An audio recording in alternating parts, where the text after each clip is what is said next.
শ্রীরামের সেন্টিমেন্টের একটা সুড়সুড়ি দিয়ে কাজ করব না, শুধু ধর্মীয় মেরুকরণ তৈরি করে ভারতবর্ষের আবার ক্ষমতায় আসীন হয়ে যাব, এটা আপনাদের মাথায় রাখতে হবে, এটা আপনাদের ভাবতে হবে বন্ধু। ধর্মীয় মেরুকরণ নয়, আমরা এই ভারতবর্ষে বাস করি, আমরা এই ভারতবর্ষের এই বাংলায় বাস করি।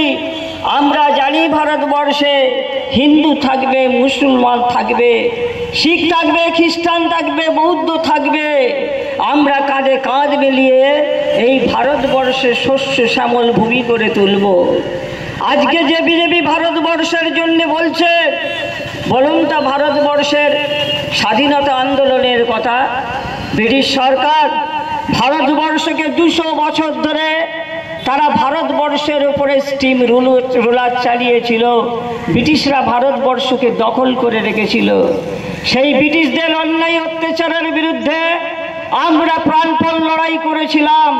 সেই লড়াইয়ে বহু রক্ত দিয়েছিল হিন্দু ভাইয়েরা, সেই লড়াইয়ে বহু রক্ত দিয়েছিল মুসলমান সম্প্রদায়ের মানুষ, সেই লড়াইয়ে বহু রক্ত দিয়েছিল আদিবাসী সম্প্রদায় থেকে শুরু করে ভারতবর্ষের সমস্ত জাতপাত। আমরা জানি ভারতবর্ষের স্বাধীনতা আন্দোলন করতে গিয়ে আত্মত্যাগ, আত্মবলিদান দিয়েছিল মহাত্মা গান্ধী। আমরা জানি জওহরলাল নেহরুজির কথা, আমরা জানি নেতাজি সুভাষচন্দ্র বসুর কথা, আমরা জানি মাতঙ্গিনী হাজরার কথা। তাই তো আমাদের কবি বলেছিলেন, ফাঁসির মঞ্চে গেয়ে গেল যারা জীবনের জয়গান, আসি অলক্ষ্যে দাঁড়ায়ে আছে দিবে কোন বলিদান। ক্ষুদিরাম বসু ফাঁসির মঞ্চে গিয়ে ভারত মাতার বন্দনা করে বন্দের মাতারাম ধ্বনি দিয়ে ফাঁসির মঞ্চে প্রাণ উৎসর্গ করেছিল।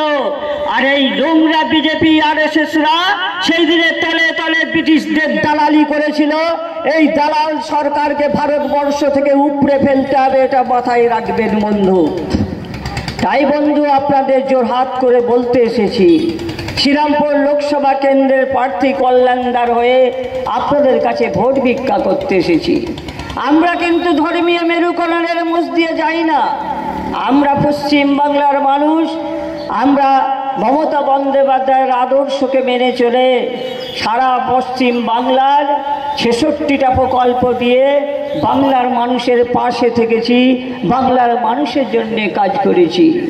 লোকসভা ভোট এলে আমার খুব দুঃখ হয়, শিডিউল কাস্ট শিডিউল ট্রাইব পাড়াগুলোতে মাঝে মাঝে পদ্ম ফুলের ঝান্ডা দেখলে আমার খুব দুঃখ হয়। আপনারা বলুন তো শিডিউল কাস্ট মা ভাই বোনেরা, আপনাদের একটি অর্থনৈতিকের মেরুদণ্ড ছিল যার নাম ছিল 100 দিনের নেরোগা প্রকল্প। নরেন্দ্র মোদী 8 দিনের কথা বলেছ,